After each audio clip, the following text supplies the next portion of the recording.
What's up, everyone? Welcome back to After the Storm. This is the Canes game review for game number 32 of the season, a 6-3 win against the Calgary Flames.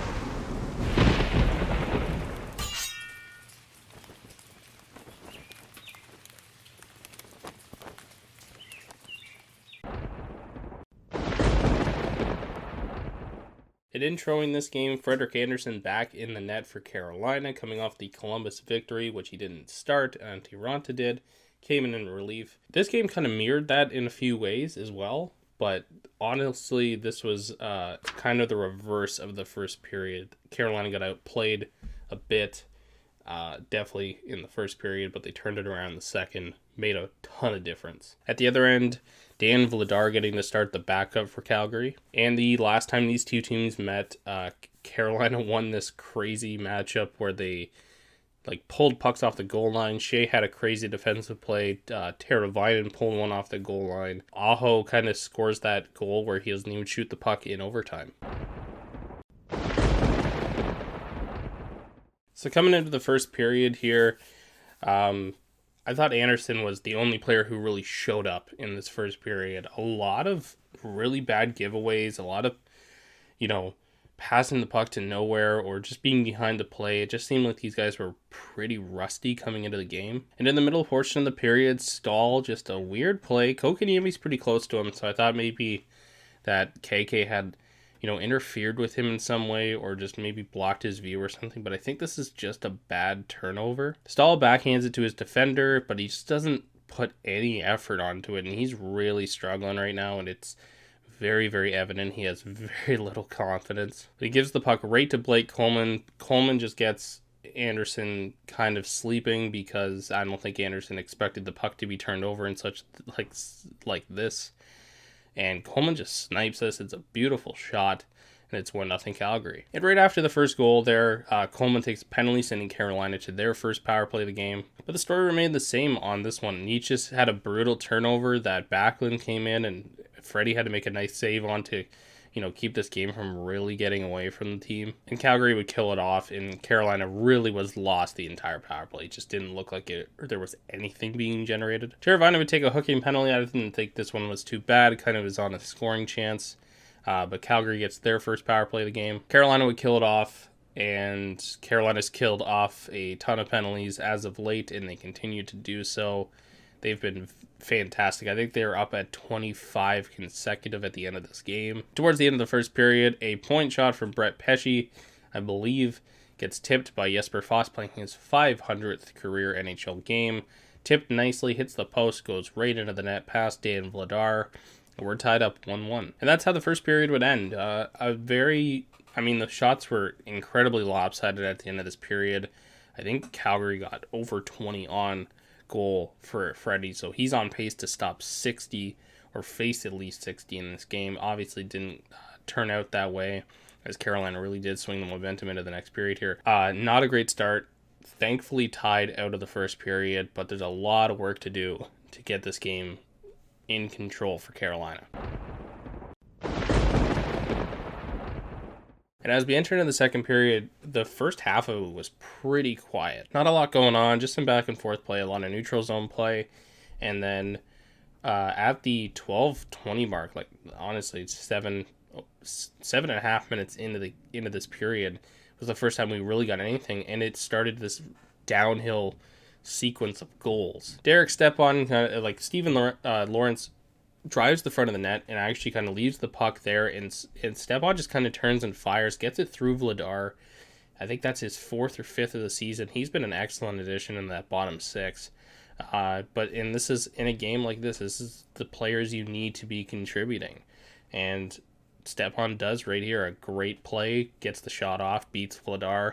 It's 2-1 Carolina. And shortly after that, as the goal parade begins, Svechnikov coming down on a 2-on-1, he kind of uses the defender to shield the play, shoots it through his legs, it beats Vladar, just trickles through him, 3-1 Carolina. And then a mad scramble in front, Aho on a rebound bats the puck, it hits the post. Tony Niangelo, who kind of started the whole play, is in there kind of behind the net, sitting, and kind of just reads the play well. The rebound comes out. Tony skates around the net, grabs it, fires it past Vladar. It's 4-1. Carolina looks thoroughly in control of this game.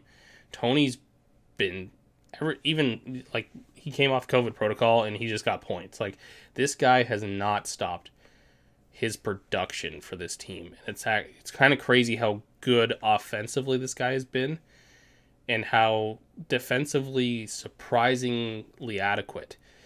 Like he's not a great defender in his own zone, and we knew that coming in, but this guy's offense is heavily outweighing any of that. And you know what? Coming into the season, there was obviously character concerns and everything, but from all accounts, it looks like he did work on himself. And I think Canes fans should really give this guy the benefit of the doubt here, at least in this situation, because it looks to me like he's put in the work, he's shown the receipts, and he's come into an environment that is very not what he's used to in his life coming into this, and he's performed excellent, and it looks like the guys in the room really do like Tony. And after that goal, Tkachuk 2-on-1 kind of, Anderson plays the shooter, a very good shot, hits the stick of Frederik Anderson, goes through, beats him through the 5-hole, 4-2. After that, another great chance from Tony DeAngelo. He ends up ringing the post. Backlund gets tripped up, sending Calgary to their second power play of the game. This one, of course, gets killed off again. Trocheck takes a holding penalty. Again, I'm gonna focus in on Trocheck at the end of the game. I thought he had a fine game in this one, but we got to talk about these penalties. Calgary to their third power play. Derek Stepan with a short-handed breakaway on this one. He gets stopped by Vladar. He really tried to go 5-hole on this play. It was a nice attempt, but Vladar meets him all the way. And of course, Carolina kills off the penalty. That's how we'd end the second period. 4-2, a goal frenzy in the second period, setting us up for a third period with a lead, 2 goals up, gotta keep it. And what was mostly a quiet third period, again, probably 6 or 7 minutes in, we get Nino and Dubé, who end up with matching roughing calls, 4-on-4 hockey. Nothing happens really on it. We just go back to 5-on-5. Both teams, a lot more open ice, but not a whole lot of chances happening. And then what I would argue is like the play of the game here, and I can't believe, and this is the player I'm highlighting, is Erik Goodbranson in this game. And I cannot believe I'm doing that because Erik Goodbranson's genuinely been terrible for like 5 or 6 years here. He comes out from behind the net and he does like nearly a 4-line pass to Johnny Gaudreau coming off the Flames bench for a breakaway, and Gaudreau snipes it, and Gaudreau's been unbelievable this season. He's obviously going to score that goal, but it's the pass for me that is so impressive on this play at this stage of the game, because Erik Goodbranson's not this player. He's a defensive kind of roughhouse powerhouse of a defenseman, and he is not known for these types of passes, and he ripped a pass perfectly down the middle. Like crazy how good this pass was. Gaudreau in on the breakaway, beats Freddie high to the glove side. I think Freddie was just stunned that Erik Goodbranson of all people had that pass, or maybe he was just stunned that pass managed to get through. But nevertheless, we're 4-3. Calgary's in this game. Like I said, if you're Carolina, you gotta keep this lead. You gotta keep moving forward. Svechnikov goes off for holding right after, so it looks like Calgary, Murphy's Law, all that, the law of averages is stating at some point this power play is going to work. But Carolina continues their excellent penalty killing off their 4th power play of the game easily. No chances on this one. And right after, Nikita Zadorov goes off for interference. Carolina heads to their 2nd power play of the game. Vladar made some nice stops here on Svechnikov and Niederreiter, and that was pretty much it for this power play. Just the one real sequence here. Calgary kills it off pretty easily. And then a fantastic effort shortly after the power play. Jesperi Kotkaniemi below the goal line. Nice shielding of the puck.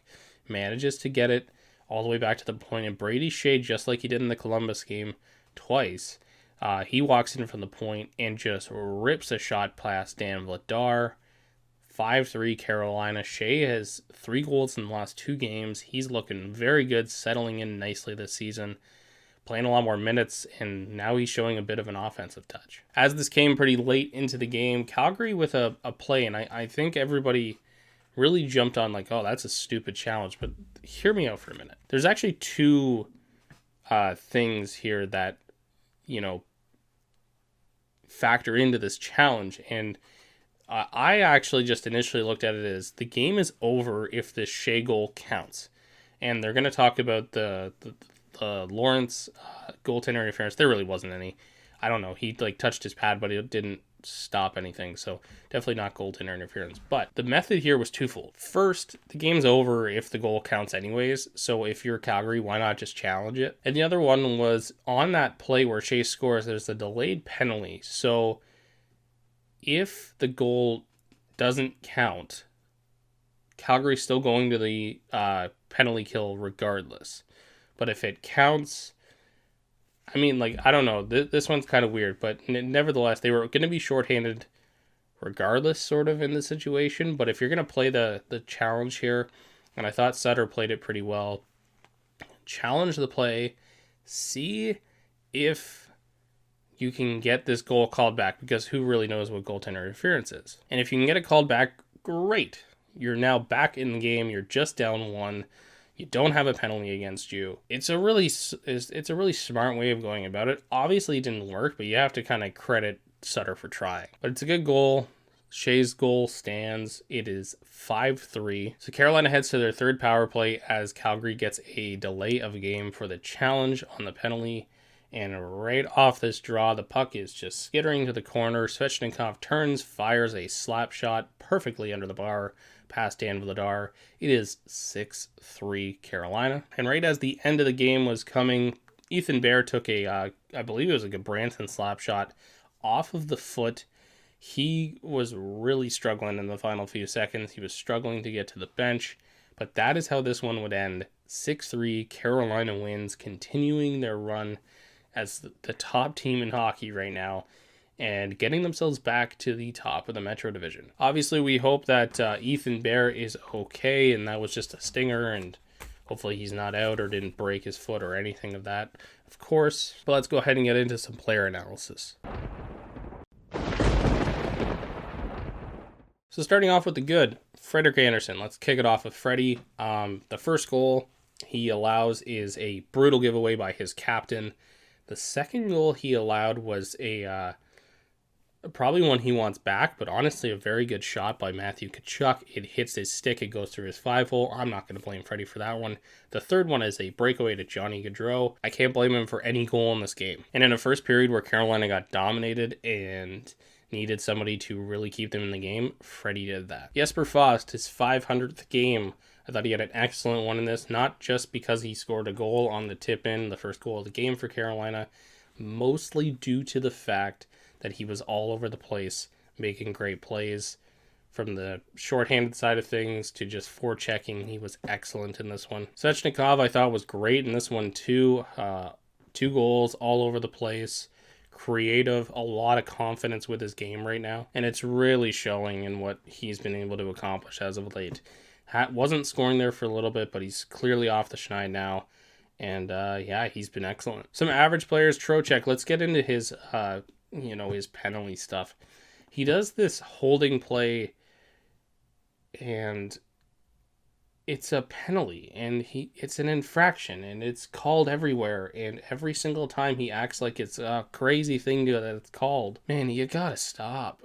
I know it's way easier said than done, and it's kind of ingrained in you as a player, but either figure out a way to hide it better or stop doing it. Kind of ridiculous at this point. But these are little ticky-tack plays, and I think I've said that phrase 10 or 15 times already this season, that you just can't do. Stop with the little pulls and grabs, just forecheck harder, use your stick, get body position. I know he's a smaller guy, but man, the more this keeps up, and I'm looking around at this team, and he is an integral part of it. He is, undoubtedly. Him and the Slavin with the chemistry, though. But you have to look at Ethan Bear coming up this offseason, Tony DeAngelo coming up this offseason, Nietzsche's, Niederreiter, Kotkaniemi, all these players are expiring, and you have to allocate money appropriately. And if Trocheck is going to become a detriment on the ice, taking more penalties than he's drawing. The debate has to start somewhere if you even re-sign Vincent Trocheck. That's something obviously for later, but obviously we'll get into that as the season progresses. And I think I made my point pretty clear last year. You couldn't spend $6 million on Martinook and Fogle and McGinn, and this is maybe the hill I'll die on this year, is you strongly have to consider not signing Vincent Trocheck this offseason. The other average player I thought was Necas, and he's been excellent as of late. He's just been carrying the puck, the confidence, the ability, everything is there for Martin Necas right now, and this game was not good for him. He turned over the puck a lot. He was pretty invisible at most times. Certainly wasn't bad, but not a great game from him. The only player I had in the bad category was Jordan Staal. This guy is struggling, and he's wearing it. And he is having a lot of difficulty, and dear God, does he just need a puck to go in the damn net. So my suggestion has been this a lot this season, and especially now that he is struggling like this, I would like to see them change Trocheck and Staal on their power play units, and I'd like to park Staal in front of the net and just let him try and get a garbage goal on the power play. I know I've seen some complaints on Twitter about, like, where's the power play? Like, why can't they just shoot and try to score a goal? Why has it got to be a highlight setup? And I would tend to agree with that, honestly, because it does look like they want to do like 5 or 6 passes before they even shoot. They just got to start ripping pucks. And for Jordo, that's the same case here. Like, he's a great player, and we know what he's capable of when he's confident. He isn't right now. And he's got to get that confidence back. You know what? I'll relate this to being a Sens fan years and years and years ago. And Bobby Ryan was a guy who classically struggled. Like, it was vintage Bobby Ryan to be like, wow, he hasn't scored in 7 games. And you pay him all that money to do that. He would end up coming out of slumps, and he'd be really good for a little while. And Jordo just needs to find a way. And I think Bobby Ryan's thing was he used to talk to Teemu Solani a lot. It was about just getting the ketchup out of the bottle. Just a little tap. Right now, Jordan just needs a little tap, get the puck into the net, and then everything will start flowing back. And for the Flames player, I'm going to highlight in this one, of course, I mentioned it earlier, Erik Goodbranson. I thought he had an excellent game, even aside from that pass to Johnny Gaudreau, which was definitely the highlight of the game. He just had a fine game in this one. He was really good defensively. I think he maybe took a penalty or maybe got away with a couple. But I thought defensively and for Calgary, and there's a lot of guys you look at, I thought Rasmus Andersson could have definitely been better in this game. But for Erik Goodbranson, who's not a very good D-man at this stage of his career, hasn't been for a while. He had a very good game in this one. Anyways, guys, that's going to do it for this episode. Thank you so much for watching. If you liked the video today, give it a thumbs up down below. Leave a comment about the game if you watched it, what your thoughts are. Maybe your thoughts on Vincent Trocheck, or your thoughts on how Jordan's playing, or anything. Just throw a comment down below. Hit that subscribe button if you haven't already, and the notification bell beside it. You'll get these videos as soon as they upload. And as always, guys, I will catch you on the next one, which is Florida tonight. There'll be another Canes game review coming your way shortly.